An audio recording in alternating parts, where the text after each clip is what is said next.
All right, good afternoon, everyone. This is our first episode in our Neoleaf Press series, How to Write a Book. So what we're going to go through is step by step what it takes to actually write a book, craft it, get it out there, get a publisher to pick it up if that's what you want or not, and get the actual print copy in your hand.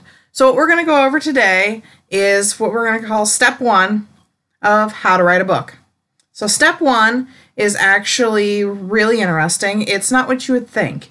It's not what my title should be. It's not what my character should be. It actually goes even further back than that, wherein you should really start crafting a book is, you might have an idea, you might have the whole thing plotted out, but where you really need to start is actually research. And I'm not talking about it's a historical book and you're researching everything about it. You want to get things accurate. Market research is what I'm talking about. What market research is going to help you do is find out your niches, your genres, your hard-hitting things that are currently what people want, which is going to make your book more sellable in the end. So we do this by looking up what our number one books are. So the first step is, how do you go about getting information on these things? What do you do to find out, what book will be good where? Well, your first two are going to be just simply looking at top sellers on Amazon and Goodreads. So for Amazon, you can go to the main Amazon page and then find what the bestseller list is. So you can go down, you can see where The Crawdad Sings is one of the books. You can see that Michelle Obama is trending. You can see that J.R. Ward is trending. And of course, you've got John Grisham. You got some of your hard-hitting novels here. And that shouldn't discourage you. What this tells me is I'm seeing there's some nonfiction from like big name people, but I also see that there's a lot of thriller going on. There's a lot of action books. This is going to allow me to look at what genres, what niches, what type of stories are really ranking high. So I'm currently looking on Amazon. Amazon is a really good way because currently Amazon holds most of the market for book publishing. So by going on Amazon, you can really find out what's trending. I can look at the Kindle month deals. I can look at your Amazon charts for other genres. So say you very, very specifically want to write a romance book. That's what you've always wanted to do, or that's what you've mapped out. You're actually going to go under the romance section. Look at what your top 10, 20, 30, up to top 50 romances are. Are they paranormal? Are they sweet? Are they Western? Are vampires trending? Are werewolves trending? And that is going to tell you what people want, what people are really wanting to read right now, and that's going to tell you what will sell. The next thing then you do before you do anything else is go to Goodreads. Goodreads is another wonderful source for finding out what books are going to sell, what books are trending, and go to some of their best books of 2018. They'll come out with another one in 2019, obviously. Keep up with that. So you can go through, you can see what the best books are in each category. Of course, mystery and thriller, we got Stephen King. He's ranking again. That's no surprise. But that also kind of tells you what people are liking. Now, you also have to think of right now, Stephen King style books are going to be very popular. You have Pet Sematary, you have It that just came out. All those are coming out, really hitting the media hard, and people who typically wouldn't be drawn to these books, or maybe even books in general, are going to be more apt to pick those up. And you being able to utilize, hey, this book called My Demon Dog is very similar to Stephen King, is going to help you sell that. And I'm going to talk about that a little more in this video. So you're going to go through, you're going to look at what each category has, what really is trending, what graphic novels is Sarah Scribbles. That's one of my absolute favorite kind of cute cartoon artists and stuff. And you can see what people were really liking. So that's going to get you more of your self-publishing, some little more niche market. So then next to what you're going to want to do is go hit up the USA and New York Times bestseller lists. Those are not going to give you small authors that you publishing this book would fit into that category of, but they're going to give you out of the big 5 publishing houses and all the big name authors who's really crawling to the top. So you can do the USA Today web page and look to see which books are high up, which books are trending. You can scroll down.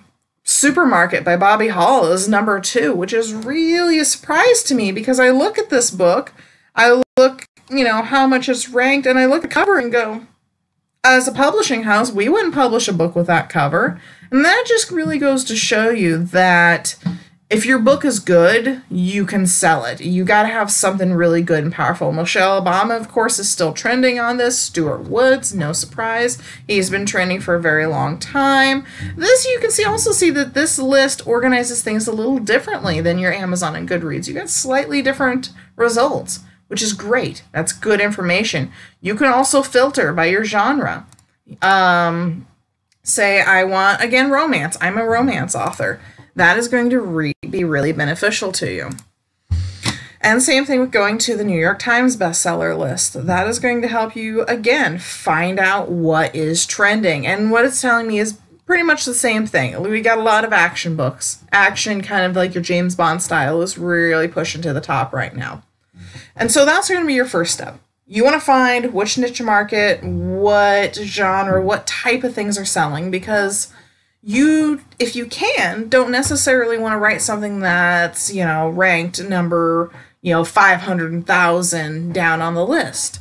Now, for each author, say you already have a story idea and you go, well, none of this was on my list, or I have a memoir I really want to write and none of those were on the list. That's fine. If you have a story in you that you want to tell, then I always encourage all my authors to go ahead and tell that story. Get it out there. If you can do the writing well, if you can make that big accomplishment, then it doesn't really matter what's trending, what isn't trending, because you'll be able to sell that by selling yourself. If a story is very passionate to you, readers will understand that, as long as the book is written very well.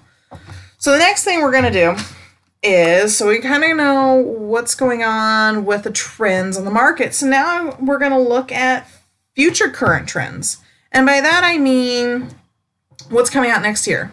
Always assume that your book is going to come out a year after you start writing it. That's kind of the average. A lot of authors do books faster, and some take a lot longer. We're talking 3, 4, 5-year authors. But the really, really effective authors are going to get out at least 4 books a year. So say you're going to write present time. So we're going to start with that. You're going to write current. Well, of course, most authors are going to try and choose something that relates to them. So you're going to probably go, okay, this is April 6, 2019. I'm going to write my book in April 6, 2019. But when my book is done, it is polished, it's picked up by a publisher who knows how long that's going to take, and it's published, you now are talking about past events. You are no longer current. So one of the things you can do to make your book current, other than just setting it a year or two in the future, is actually doing more research. Do research on trends, and this is going to help you for 2 things. So say going in and looking at what the 2020 top vehicles are going to be. That's going to give you a little more realism, because when those vehicles actually come out in 2020 and you're describing them, describing them now, writing them in 2019, this book comes out in 2020, that's going to really ground your audience in that time, and they're going to be like, oh yeah, this is current, this car just came out a month ago, so that's going to be really good. The next thing is current events. And the reason, if you're writing present times, you're going to do that 1-year jump, so everything is just very current when you write this book. You really want to know what big things are going to be happening in your area. Say I'm in the US, I'm going to look at nationwide events and worldwide. And the reason this is when your book is out there, when you go to market it, not only will it have a sense of realism, it'll have a grounding for the person because they are currently going through those current events, but you'll also have a ton of trending data to use. So say the biggest trend in 2020 is going to be a flying car. They're starting to predict that by 2020, we will have that. So you're not going to be able to just mention a flying car. You're also going to be able to use that whole market, that hype, that excitement over this new thing, and you can use that for marketing your book. And you're selling your book, you look at this person and say, hey, they just started selling the flying cars. We've got a lot of that in here. You can utilize hashtags. You can utilize, your market data to really support you. So finding out what's going to happen and utilizing that, even in a small aspect in your book, is going to help you, because you are going to be able to keep with trending current events. We got China will connect with Beijing to London via high-speed rail. That is a huge advancement. It's supposed to be happening in 2020. And who knows, maybe you're writing an action novel. You can utilize this. Maybe there's a faulty aspect of that rail line and it derails. But it's going to be so trending when it actually opens and comes out that that's going to help add hype to your book. We have other things like the small LED screens are going to be coming out. They're supposed to be really tiny, really bendable, very futuristic, and a lot of people, your sci-fi, they already use this, but to put a current, 2020 book out there talking about this technology that is coming out in 2020 is really going to keep you up and trending. So that is going to allow you to, as soon as this book comes out, and even after you've done all the other things that we'll talk about in other later classes and such, you'll be able to really hit trending market data. Now you ask, well, that's great for those type of books, but I want to write a historical fiction book. All right, that's fine. Or maybe you want to write a fantasy book. All right, well, there's a specific kind of way to go around about that to do the same thing. So one of the things, so we're going to start, let's go historical. I'm going to talk about historical first. You want to write a historical novel, maybe paranormal, maybe historical romance, anything like that. And you still want to be trending. You still want to be able to take advantage of this. How do you do that? Well, then you're going to look at common events that cross over those timelines. So right now we have the big LGBT movement. We've got a lot of women's rights coming back out. So having, the unpaid intern, aka the cat, loves my backdrop. And a little too much. Anyway, using those trends, you can also still pick up on the hype. You don't have to have a flying car that's coming out in 2020 to pick up on the hype of just general personal things going on day to day, because people will relate no matter what generation it is, which year it is. If you have someone who's trying to come out to their family and they are totally rejected, that's going to hit the trends currently right now wonderfully. And that just is going to take a lot of research, because going a year ahead of what the trends and the movements are going to be, you're really going to have to speculate.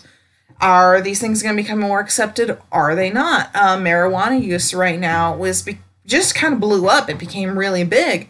But one of the trends that I also notice is that now for here in the U.S., state by state by state, they're cracking down on it and they're passing bills to remove it right after they passed it. So that tells me in 2020, a book about, black market marijuana or, people doing drugs, just kind of as we all remember doing it in the back alley because it's super illegal, is going to be more accurate than portraying a world where everyone can get their own CBD oil and use it, and it's a wonderful thing. And that's going to stick with the current trends. Maybe, if you're going to write a novel and say you really want the person to be for CBD oil and they try to help pass the bill, that's going to hit the trend really well. You're writing historical. Maybe you have someone who realizes the medicinal properties of the marijuana leaf in historical times, and everyone believes that's witches' work or something like that, and they have to try and convince them that this is really helpful and no, it's not witchcraft. So you can do a lot of these trending things no matter what your genre is. So fantasy, sci-fi, those are another one. We've done everything for fantasy and sci-fi darn near it. And most of the time, if you do something new, you've gone so far out there, your book has to hit a very specific niche market. I recently found one, something along the lines of the Amish in space, which is a very niche market, but looked incredibly interesting. I haven't read it yet. So what do you do for that, you might wonder? Well, it's pretty simple. You do the same thing. You're going to research trends. So sci-fi and fantasy, the best way to find trends is look at what's going on with media. Look at what movies are coming out, TV shows, even, hit graphic novels up and things like that. Find what's super trending. So One thing I'd say, the sci-fi world. We've got Star Wars films are going to be coming out for the next few years, so kind of a Star Wars trending thing is still going to hold out. Where Star Trek kind of went up there and slowly is coming down. And, here in a year or two, that might phase out unless they get a new season. Then the rumors aren't quite exact. You look at your fantasy, then okay, Harry Potter was kind of that fantasy, that magic world and everything. And that was super hot and trending. Well, now we have Magical Beasts, and Harry Potter trend is still good, but it's on that downhill slope. If this book is coming out in a couple years, having a Harry Potter-like book might not be very helpful because by then you've lost the trend, the hype. Everyone isn't just going for this. They're starting to be like, okay, we've had enough of Harry Potter. We all know what Harry Potter is. But on the flip side of that, you've got Lord of the Rings, which is supposed to be coming out with a brand new TV series for that world. Tolkien's world. It's becoming very vast, very popular. And with that, you could take in on that hype very easily because Tolkien's world is actually what a lot of our fantasy is based off of. You've got your dwarves, you've got your elves, your Dungeons and Dragons, basis is all very similar to Tolkien, and then everything kind of bounces off from that, kind of like your R.A. Salvatore books. R.A. Salvatore is a name that people don't really know very much anymore, but they know the things that he created. This Dark Elves, he was a pioneer on getting Dark Elves to the forefront, and now you have the Drizzt series, and now you have your role-playing games that are based off of that, and it's just spiraled and spiraled. But it's also, if you say, I have an R.A. Salvatore-like fiction novel, it's not going to hit the market very hard because you're hitting a generation that now does not actually really know who R.A. Salvatore is. But if you say, my book is a romance version of Lord of the Rings with a little bit of, something fun added into it, everyone's going to know that. Everyone currently knows Lord of the Rings. Even if they don't like it, if they never watched it, they have heard of it, and that you can keep that trend going. So that's kind of your step 3. And to sum a lot of this up, it is just basically before you settle on a title, before you really put pen to page, before you outline everything, the first thing you need to do is figure out where your market is. Write all these little things down before you've already crafted your wonderful manuscript so you can weave these things in. What will happen is in a year when your book comes out, it'll greatly help you because then all of a sudden you will have trending items, trending facts, trending connections with the world around you. Say you get on Twitter or especially Instagram. Instagram is a lot hotter than Twitter now. Twitter's starting to die out. You're going to have hashtags and ways to connect things that are really going to help with the hype, opposed to if you write something that's so far backwards. Say you want to write a novel about a bunch of snooty men who control women and rule the world. That's going to hit the market so badly right now and get such a negative rep that instead of using trends to your benefit, that book's going to get pushed back. A good example of that, we recently published a book by Stephen Brayton called Beta. It is a very good book and addresses a very touchy subject. It actually covers child pornography and sex trafficking. Those are 2 very hot items right now, but very controversial. And we've met with a lot of good things with it, and we met with a lot of fire. So you have to understand when you're writing something to really look at the trends. Beta, we very much wanted to get out there. We do not regret this. But, we hit the market on the edge when we knew this was going to be almost too soon and that it was going to be hard to push it and hard to push people into not taking a risk necessarily, but they're going to read that and instantly be revolted and not want to read the book when the book is very good. And we published it because it was good writing. And that's here at Neoleaf, that's what we do. We publish good writing. And that's why we don't really have restrictions on genre, on types of books, on lengths of books. If you have a series or not, if you're first time published or if this is your 86th book, we want to publish quality, good writing and help the author grow.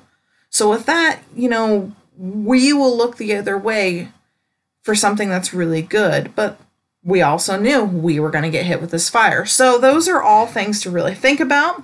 I hope this helped you. All this research that you do will very much help you to increase your sales, make your book popular, and just hit that market as hard as you can.